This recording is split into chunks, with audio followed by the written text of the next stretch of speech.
여러분 반갑습니다. 오늘도 요한계시록 1장 9절부터 11절 내용으로 함께 은혜를 나누고자 합니다. 기도드리겠습니다. 만복의 주관자가 되시는 살아계신 하나님, 역사의 주제가 되시는 하나님, 시대말의 비밀을 계시록을 통하여 오늘도 가르쳐 주시옵시고 깨닫게 하여 주시옵소서. 성령의 덕으로 주의 종을 사용하여 주시옵시고 성삼한 영광 받아 주옵소서. 예수님 이름으로 기도합니다. 아멘.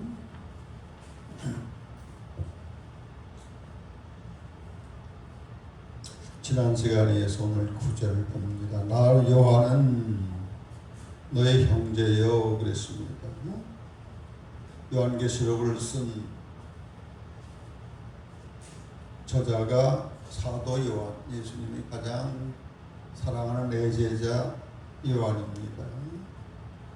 너의 형제다 그랬습니다. 1세기 교회의 기둥 최고의 지도자 사도 요한인데 겸손하게 너의 형제다 이렇게 말씀하고 있습니다. 우리 모두는 한 하나님의 자녀들입니다. 할아버지도 교회 나오고 아들, 딸도 교회 나오고 손자 나와도 다 하나님께 동일하게 하나님을 아버지라고 부릅니다. 더욱이 우리는 예수 그리스도의 피 흘려서 난 그런 귀한 자식들 한 형제입니다. 예수님께서도 이 땅에 계실 때에 누가 내 어머니며 내 형제고 내 자매냐, 하나님 말씀대로 사는 자가 내 어머니요 내 형제요 자매다 그러면서 이 땅에 단순한 육체의 형제보다 더 하나님 안내 하나님의 자녀 된 자들이 더 귀한 것을 말씀하고 하셨지요. 우리는 예수님을 몸으로 한 각 지체 한 몸입니다. 하나의 공동체입니다. 공동의 선, 이 땅에서 하나님을 섬기며 하나님의 말씀을 증거하고 하나님의 나라를 함께 건설해가는 한 동지입니다. 더욱이 영적인 공동체입니다. 비록 요한은 반모섬이 있었고 형제 교회들은 소아시아 지역에 거리적으로는 떨어지고 지역은 다르지만은 한 성령을 마시고 한 성령으로 함께 기도하고 교통하는 그러한 영적인 형제 자매 아주 귀한 우리들의 관계입니다. 나 요한은 예수의 환난과 나라와 참음에 동참하는 자다 그랬습니다. 당시 교회는 엄청나게 큰 핍박, 박해를 당할 때였습니다. 사들도 박해당하고 성도들도 박해당하는 로마 황제 제10대 황제 도미티아누스 AD 81년부터 96년까지 통치를 했는데요. 이때부터 로마 세계 대제국이 가장 왕성하게 부흥하는 그러한 때였는데 이 왕이 자기 왕권을 더 강화시키려고 신격화 노름에 빠집니다. 그래서 자기를 신으로 섬기라고 곳곳에 신전을 만들어 놓고 자기를 신격화시키지 않은 사람은 모조리 다 처형하는 그러한 시대였는데 당시 교회들은 이 신격화를 거부할 수밖에 없었습니다. 우리의 신은 오직 유일신 하나님, 창조주 하나님밖에 없다고 하는 거죠. 당시에 로마 체제 속에 제국 속에 많은 종교들이 있었지만 대부분 헬레니즘 페르시아 계통의 종교들은 다신교적인 그러한 거기 때문에 별 그렇게 문제가 되질 않았고, 또 유일신 하나님을 믿는 유대교는 정치 권력에 아첨해가지고서 이 우상 숭배를 주저없이 이렇게 참여했던 것이지만은, 우리의 기독교는 그렇게 신격과 우상화에다가 하나님 외의 신을 섬길 수가 없었던 겁니다. 그래서 기독교가 이 통치자의 눈에 나가지고, 이 집단들은 국가도 모르고 왕에게 반역하는 집단이다. 그래서 박해하기를 시작하는데 아예 교회를 이 땅에서 없애버리려고 하는 그러한 일들을 자행을 합니다. 그래서 하나님의 말씀과 예수의 증언, 하나님의 말씀을 전하고 예수님을 증거했기 때문에 반모라고 하는 지중해 연안에는 작은 섬에다가 유배를 당하게 됩니다. 여기는 이 정치 범죄인들만 감금시켜서 강산 노동에 시달리게 하면서 죽게 하는 그런 무시무시한 절망의 섬에다가 사도 요한, 이때 나이가 80대 노인인데, 처음에는 요한을 끓는 가마에다가 집어넣어서 죽이려고 했는데, 끓린 가마에 요한을 집어넣는데 하나님께서 기적적인 방법으로 다니엘을 사자굴에서 기적적으로 살리신 그 하나님께서 이 끓는 가마에 던져진 요한을 살림으로 말미암아 안 되겠다 싶어가지고 반모섬에 유배를 이렇게 시킵니다. 그야말로 1세기 이 초대교회는 절체절명의 큰 위기에 처해 있었습니다.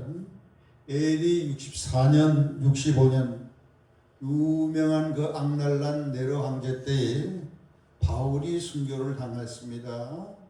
다음에 이듬해에 베드로가 순교당하고, 그 시기쯤에 야고보, 예수님의 친동생, 예루살렘 교회 기둥과 같은 아주 유능한 그러한 야고보도 순교당하고, 빌립 집사도 순교당하고, 마태복음의 저자 마태 예수님의 제자도 순교당하고, 마가복음의 저자 마가도 순교당하고, 유다서의 저자 유다도 예수님의 12제자 한가운데인 바돌로메도 순교당하고, 예수님의 제자 도마도 순교당하고, 누가복음과 사도행전을 남긴 이 의사 누가도 순교당하고, 대부분 모든 제자들과 그의 사도의 제자들까지 모조리 다 죽이고, 이제 교회에는 기둥 하나가 남아있었는데 누굽니까? 80대 된 노인 사도 요한마저 없애려고 이렇게 사탄에 의해서 수작을 부려서 교회를 잔멸하기에 하려는 그런 시도를 하게 됩니다. 주일날에 요한에게 성령의 감동이 왔습니다. 뒤에서 소리가 나는데 나팔 소리 같은 우렁찬 소리가 들립니다. 큰 음성을 들었습니다. 환상 가운데 예수님이 나타나셔서 나타나신 요한의 이름을 부르고 요한에게 말씀하는 거 아니겠어요? 주일날은 주님의 부활하신 날을 기념하는 날입니다. 기도의 핵심이 바로 부활이죠. 얼마 전에 우리가 부활절도 우리가 보냈습니다마는, 부활이라는 것은 죽은 자가 단순히 살아나는 소생의 개념이 아니고, 죽었다가 살아나는데 그 몸이 이 땅에 살다가 죽는 몸이 아니라 영원히 사는 몸으로 살아나는 것을 우리가 부활이라고 그럽니다. 교회의 핵심이고 기독교의 핵심입니다. 누구든지 예수 믿어 죄사함을 받고 하나님의 자녀가 되면 예수님이 땅에 재림시에 다시 오실 때에 예수님과 같은 몸으로 다시 살아나게 해서 영원토록 하나님 아버지와 예수님과 더불어 천국에서 영원히 산다. 남의 사람들은 부활을 시키되 지옥 불구덩이에서 영원히 고통당한다. 이게 바로 절대 핵심 진리가 되겠습니다. 이 뜻깊은 주일날에 부활하신 예수님이 누구의 이름을 부릅니까? 요한을 이름을 부르면서 환상 가운데 선명하고도 뚜렷하게 광채를 발라면서 요한에게 나타나는데, 예수님이 부활하시고 승천하시고 몇 년 만에 나타나신 건가요? 적어도 60년 만에 예수님이 사랑하는 제자 요한에게 나타나는데, 12제자 가운데 가장 사랑받은 제자가 사도 요한입니다. 나이도 어렸고 예수님의 품에 늘 안기고 의지했던 제자가 바로 요한입니다. 그래서 예수님이 십자가에서 숨을 거둘 때에 당신의 어머니, 육신의 어머니 마리아를 누구한테 맡깁니까? 요한에게 내 어머니다, 내 어머니를 부탁한다. 그래서 그 후로부터 사도 요한이가 마리아가 돌아갈 때까지 동양했다고 하는 것이 아닙니까? 자, 60년 만에 부활하신 주님을 볼 때에 애제자 이 요한이가 얼마나 반갑고 얼마나 감격스러웠겠습니까? 자, 반모섬은 절망적인 환경입니다. 이제는 여기서 다 끝장나는 것입니다. 80대의 노구를 이끌고 강제 노동에 이렇게 시달리다가 결국은 생을 끝나는구나. 그러나 끝이 아니었죠. 주일날 주님이 환상가운에 태어나셔서 놀라운 음성으로 새로운 사명을 그에게 줍니다. 절망의 섬이 가장 큰 축복의 삶이요, 야곱이 하늘에서 가장 어려울 때에 사다대가 내려오고 천사가 오락내락한 천국의 문을 형망한 것처럼 판모 섬에서 가장 절망적인 섬에서 주님을 만나게 됩니다. 그래서 사도 요한에게 새로운 사명을 부여합니다. 내가 보는 것을, 예수님이 하신 말씀입니다. 내가 보는 것을 두루마리에 써서 에베소, 서머나, 버가모, 도아디리아, 사데, 빌라델피아, 라오디게아 등 7개에 보내라. 예수님께서 요한에게 명령을 합니다. 그래서 이 요한계시록이 탄생하게 되는데요. 그래서 우리가 요한계시록 그 내용을 이제 앞으로 계속적으로 이제 자세히 우리가 공부하고 살펴볼 겁니다만은, 대략적으로 예수님이 약속한 것처럼 다시 재림하는 것에 대한 핵심으로 요한계시록이 내용입니다. 그리고 예수님이 이 땅에 재림하기 전에 반드시 뭐가 온다? 대환란, 소위 7년 대환란, 가장 큰 전쟁과 가장 큰 천재지변이 일어나면서 많은 사람들이 고통 가운데 죽어가는 그런 대환란, 7년 대환란이 오고 7년 대환란 끝에 누가 온다? 예수님이 이 땅에 부활하신 몸으로 오셔서 뭘 하신다? 만왕의 왕, 만주주가 되셔서 그동안 성도를 핍박하고 괴롭히고 순교시켰던 그런 악한 제국의 지도자들과 그에 따르는 추종자들을 철저하게 심판을 하고, 다음에 복음을 위해서 순교한 이들을 첫째 부활을 시켜서 그들에게 왕위를 주어서 이 땅에서 7년 동안 통치한다는 게 계시록 20장에 나옵니다. 그래서 종교에 가서는 예수님이 준비하신 새나라 새 에덴 거룩한 성 예루살렘 천국에서 영원토록 함께 사는 이러한 내용들로 요한계시록이 구성되어 있다 하는 겁니다. 자, 1차적으로 누구한테 보내라는 거예요? 아시아에 있는 7교회. 당시 아시아에 7교회가 한 10개 정도 교회가 있었는데 여기서 7교회들을 예수님이 호명을 하는데, 당시 요한이가 붙잡혀서 밤모섬으로 올 때는 어느 교회에서 섬기고 있었느냐? 에베소 교회. 참으로 중요한 교회예요.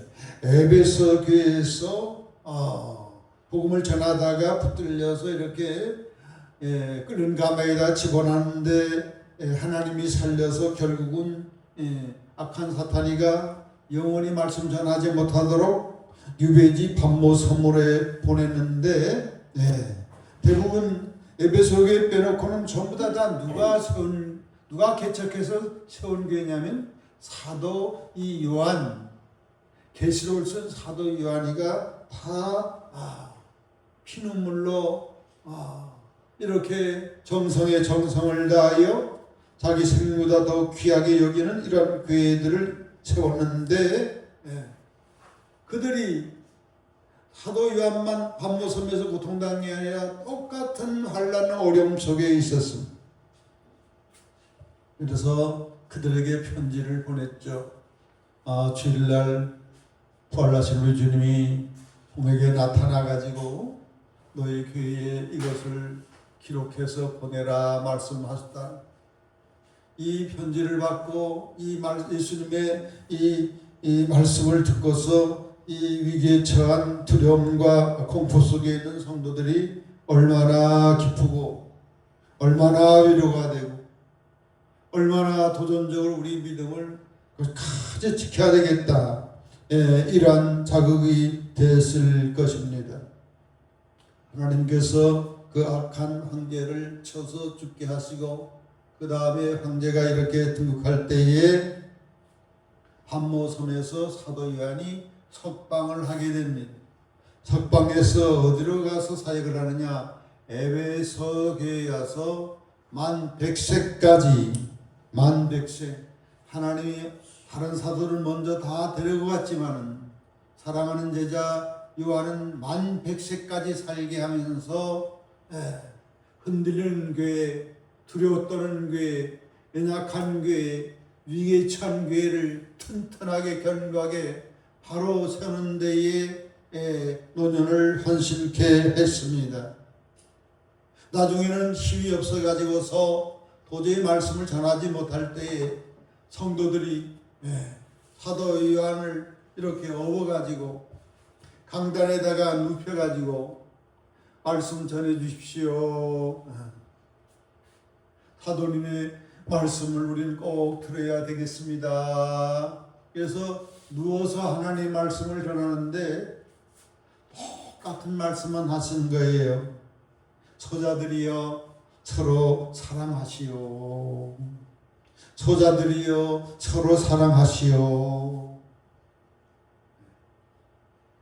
아니, 사도님 목사님 왜 똑같은 설교만 똑같은 낱말만 이렇게 해서 이렇게 말씀을 주십니까? 이렇게 하니까 이것이 주님이 우리들에게 주신 교훈의 핵심이니라.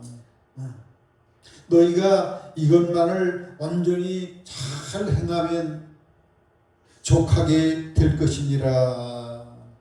이런 말씀을 하시다가 이제 하나님의 부름을 받아 소천을 하게 됐다고 하는 거 아닙니까?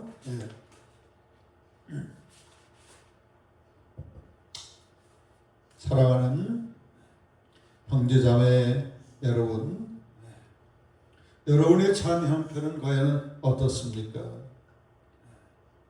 요한처럼 절망의 밤모섬에 혹시 있지는 않은지요? 내 인생이 이렇게 살다가 끝이구나, 어떤 실패와 좌절 속에서 끝이다 이렇게 낙담하고 있습니까? 환경을 초월하셔서 주님이 가까이 계십니다. 밤모섬에 우리 주님이 계셔서 고통당하는 요한과 함께한 것처럼 우리 주님은 변함없이 성령으로 우리들 가운데 계시다는 것을 굳게 믿고 의지할 수 있기를 바랍니다. 암모섬의 사도 요한은 80대 이때 주님이 나타나셔서 귀중한 의미 있는 큰 사명을 주었어요. 마치 모세라고 하는 이스라엘의 최고의 지도자 모세 나이가 80살 될 때에 광야에 양을 치고 있었습니다. 한때는 애굽 세계 대제국 애굽 궁궐에서 사는 공주의 아들, 최고의 학문을 터득한 그러한 엘리트 중에 엘리트였습니다. 그러나 고통당하는 자기 민족 이스라엘 히브리를 이렇게 해방시키려고 이렇게 사람을 펴서 죽이는 살인자가 됩니다. 그래서 왕이 죽이려고 하니까 도망쳐서 미디안 강야에 와서 40년을 장인의 양을 맡아서 치는 양치기로서 이런 삶을 살 때에 젊을 때 꿈과 이상 이런 모든 것들은 다 사라져버리고 그저 그럭저럭 이렇게 살다가 그치다 싶지만 어느 날 시내산 가까이에는 나무에서 불이 붙었는데 거기서 가까이 가보니까 주님의 음성을 들었습니다. 모세야, 나는 너를 모태에서 택했고 너를 쓰기 위해서 지금까지 너를 인도했다. 고통당하는 내 민족을 해방시켜라. 구원자가 되어라. 그래서 그는 10가지 재앙으로 바로 애굽의 권력을 굴복시키고 민족을 해방시키고 강야에 나올 때 시내산 하나님이 불러주신 그 시내산에서 뭘 봤습니까? 하나님이 직접 글을 쓴 것. 돌판에다가 하나님이 직접 글을 썼어요. 십계명을 받고 나머지 계명들 하나님이 가르쳐 준 것을 기록하여 전달하는 게 뭐다? 창세기로부터 시작해서 신명기까지를 받아서 우리들한테 남겨 놓았습니다. 노년, 저도 노년입니다. 혹시 노년에 접한 분들 있습니까? 신체의 나이로 노년이 되면 참 끝이다. 교회에는 젊은이도 필요하고 경험 많은 노인도 필요합니다. 노인은 오랜 세월 동안 실패도 맛보고 좌절도 맛보고 후회도 하고 회개도 많이 해요. 그럴 때 하나님의 신실하심을 많은 경험을 합니다. 하나님을 신실하게 경험에 따라 자신의 성품이 하나님의 성품으로 점점 이어가는 그런 전단을 받게 됩니다. 암모섬의 사도 요한이가 80세에 직접적인 하나님의 계시, 성경 중에 직접적인 계시는 요한계시록입니다. 다른 성경들은 부분적으로 직접 계시를 하셨지만 이 요한계시록은 1장부터 22장까지 직접적으로 예수님이 환상 가운데 나타나서 보여주시고 말씀하신 것을 기록한 참으로 성경 중에 중요한 성경 중에 성경이 요한계시록이다. 그래서 요한계시록을 전해서 당시 교회를 굳건하게 했을 뿐만 아니라 오늘날 이 마지막 때 특별히 필요한 이런 귀한 말씀을 주셨습니다. 시내산에서 모세도 80이었지만 그는 민족을 구원하려고 사람을 죽이고 내가 하겠다고 하는 젊음의 패기 용기가 앞서가지고 그만 실패를 해가지고 위대한 광야로 도망가는 신세가 되었지만 광야 생활을 하면서 40년 동안 거친 시련 속에서 그가 연단되어서 나중에 하나님의 시내산에서 불러줄 때는 모세의 성품을 어떻게 성경은 평가하냐면 지면의 사람 중에 가장 어떤 사람이다? 온유한 사람이다. 내가 하는 것이 아니라 나는 무능하고 나는 할 수 없고 하나님만이 하실 수가 있다고 하는 이러한 온유한 자로 변화될 때에 하나님께서 그에게 국가 민족적 귀한 사명을 주고 귀한 성경을 기록하는 이러한 자로 쓰였다고 하는 것을 우리가 믿으시기를 바랍니다. 여기에 서서 말씀을 전하는 이 부족한 정도 처음 금방 하나님이 불러주시고 택해 주실 때부터 너는 새 시대 복음을 전해야 된다 그랬어요. 무슨 말인지 잘 몰랐어. 종말의 복음을 전해야 된다는 겁니다. 애당초 저는 그것을 위해서 선택을 받은 자인데 목회를 오래 수십 년을 하면서도 어떤 내 방식으로 물리적인 그러한 방식으로 나의 욕심으로 그렇게 사역을 했기 때문에 실패와 좌절과 고통을 그렇게 많이 겪게 되었습니다. 이제는 좀 더 겸손하게 내가 약하고 주님이 강한 그 능력만을 의지하고 내 사랑이 아니라 주님의 십자가의 아가페적 사랑으로 오직 성령의 능력을 힘입어서 남은 생의 사명을 감당할 것을 다짐합니다. 사랑하는 형제자매 여러분, 우리가 사는 현 시대 21세기 이 현 시대는 이성주의가 주장되는 시대예요. 하나님 신 이성, 하나님 신 그런 똑똑한 그러한 지성, 주신 하나님 없이 우리가 똑똑하고 우리가 지혜가 있으니까 이걸로 행복할 수 있다고 하는 거예요. 다음에 과학주의, 과학을 발전하고 기술을 발전시키면 하나님이 없이도 행복해질 수 있다고 하는 거 아니에요. 그러나 세계 1차대전, 2차대전 무서운 큰 전쟁을 겪고 많은 사람들이 죽어가고 폐허가 되고 이러한 속에서 인간의 이성과 과학은 한계를 느끼면서 그렇지만은 이 물질주의로 만몬주의로 하나님 없이도 돈만 많으면 물질만 풍요하면 행복할 수 있다고 하는 이 만몬우상, 이성우상, 과학우상, 이 만몬우상. 자, 21세기는 포스트 모더니즘 시대라고 해요. 포스트 모더니즘. 절대적인 것은 없다고 하는 거예요. 절대적인 하나님이 없다고 하는 거예요. 모든 종교는 똑같은 것이라는 거예요. 정통적인 기독교를 부인합니다. 기독교를 인정하지 않습니다. 왜 교회의 진리만 진리냐고, 교회의 진리 기독교는 독선적이냐고. 어쨌든 간에 인간이 편하면 그만이고 결국은 내가 선택하고 판단할 것이고 그건 내가 신이라는 거예요. 하나님이 필요치 않다는 거예요. 그래서 극심한 이기주의, 인본주의로 전락을 하면서 행복하게 우리 인생들이 오늘날 잘 사는 것 같지만 참된 의미와 목적을 모르기 때문에 끝없는 혼돈과 공허한 가운데 인간관계가 서로 파괴되면서 독거 인생들이 늘어나서 인간관계 힘든다는 거예요. 차라리 혼자 있는 게 행복하다는 거예요. 차라리 혼자 있을 때가 참 행복할 수 있어요. 세계 정세를 한번 봐보십시다. 세계 정치 지도자들은 자기의 권리를 계속 유지하기 위해서 수단과 방법을 가리지 않습니다.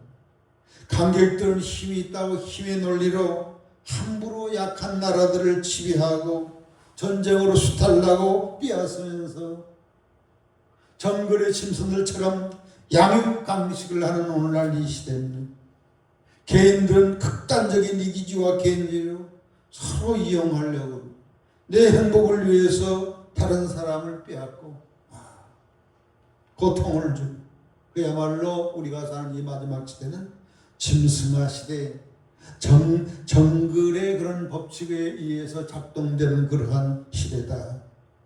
앞으로 우리 공부할 것이면은 계시록 13장에 두 짐승이 나타나서 세계를 통치하는 정말 전무후무한 서슬프른 공포스러운 시대가 우리 눈앞에 곧 펼쳐질 것을 촉진시키는 그러한 모습들을 보여주고 있습니다. 이러한 세대 속에서 오늘날 하나님의 진리의 기둥인 이 교회는 어떻습니까? 빛과 소금의 역할을 하여 사회를 정화시키고 바른 비전을 제시하고 사회와 국가를 이끌어야 될 교회들이, 교회가 물량주에 빠져서 교회가 크다고 교만하고, 얼마 전에 대통령을 모시고 여의도 순복음교회에서 부활절 예배하는 모습을 제가 유튜브로 몇 번 봤는데 참 좋은데, 한 분 목사님이 아주 대표적인 목사님이 큰 게 아주 까불고 난리가 났어. 대통령이 친구라고, 대통령이 다음에 나서 내 친구 목사라고. 목사들이 권력 앞에 아부를 하는, 어떻게 이 사회를 바로 정화시킬 수가 있겠습니까? 예수님의 사상과 성품을 찾아보기 점점 힘들어가고 있습니다. 교회가 사랑한다고 하면서 자기에게 돌아오는 계산적인 이런 이해타산적인 사랑을 하고, 헌금 많이 하는 사람은 VVIP 성도라고 해가지고서 특별하게 대우를 해주고, 힘없는 가난한 소자들은 무시와의 면을 당하게 일신 오늘날 이 교회를 우리가 봐야 될 줄로 믿습니다. 주님의 재림을 말은 합니다. 기렸나 하지만은 그저 말만 하고 예수님 기다리는 척만 하지 실상은 그들의 삶에는 그런 모습이 보이질 않습니다. 거의 예수님의 재림에 대한 것은 아주 무지한 어두운 상태에 놓여 있습니다. 오히려 예수님의 재림을 전하는 분들을 이상하게 여기는 그러한 경우가 많다고 하는 것입니다. 사랑하는 형제자매 여러분, 결론적으로 주 오시니 다시 오시는 그런 징조들이 쏟아지고 있는 오늘날입니다. 지금이야말로 이 성경 맨 마지막 권인 반모섬에서 예수님 주일날 나타나서 보여주시고 기록하라고 하는 이 마지막 책 요한계시록을 가까이 할 때가 되었습니다. 왜냐하면 역사의 끝에 되어질 비밀들을 미리 예수님이 보여주신 것입니다. 우리는 요한계시를 통하여 이 시대를 분별하고 역사를 통찰하고 마지막 시대에 하나님께서 나에게, 오늘날 교회들에게 원하고 바라는 그 사명이 뭔지를 분명히 깨달아야 되겠습니다. 부지런히 예수님의 신부로 준비되고 이렇게 성품을 준비하는 데에, 예수님 맞이할 준비를 하는 데에 열정을 다할 때입니다. 오늘 본문 말씀이 저와 여러분들에게 요한에게 나타나 나팔소리로 큰 음성으로 들렸던 주님의 음성으로 들릴 수 있기를 축복합니다. 말씀하신 대로 예언대로 부활하셨고, 역시 마찬가지로 말씀하신 대로 예언하신 대로 반드시 재림하실 것이고, 예수님 마태복음 24장에 말씀한 것처럼 말씀하신 대로 예수님 이 땅에 재림하기 전에 반드시 뭐를 통과해야 되고, 대환란, 전무후무한 큰 전쟁과 환란을 반드시 통과하고, 그 후에 공중에서 큰 나팔 소리와 함께 이름을 부르는 자들은 하늘로 휴거돼 가지고 공중에서 예수님을 맞이하게 되고, 준비하던 자들은 지난 시간에 살펴본 것처럼 계시록 1장 7절에 이 땅에는 모든 자들이 뭐한다? 주님 오시는 날 애곡하리라, 슬피 울며 통곡하는 그러한 양면적인 현상이 나타납니다. 그러므로 우리는 아무리 삶이 힘들고 세상에 유혹이 있다 할지라도 절대로 이 보배 같은 이 믿음을 저버리지 말고요, 세상에 타협하지 말고요, 불의에 굴복하지 말고요, 엘리야처럼 바알에 무릎 꿇지 말고요, 주님을 사랑하고 사모하면서 신부로 단장되어질 수 있기를 바랍니다. 그래서 나도 구원받고 나를 통하여서 우리 주님은 이 신부의 복음을 전하기를 원합니다. 계시록적 복음, 영원한 복음을 전하기를 원합니다. 이제는 열매 맺어야 될 때다. 임만무성한 성도들이여, 교회들이여, 이제는 열매를 맺어야 될 때입니다고 외쳐야 될 때입니다. 새 시대가, 영원한 새 시대가 도래한다고 우리가 전하는 이 일에 우리 모두가, 한국교회가 다 함께 참여할 수 있기를 축복합니다. 감사합니다. 기도드립니다. 우리를 사랑하시되 외아들까지 주신 우리 주님, 반모섬에 절망의 고도의 섬에 우리 주님 주일날 나타나셔서 큰 음성으로 주신, 기록하라고 주신 이 요한계시록 우리가 접할 수 있게 주셨사오니 너무너무 감사합니다.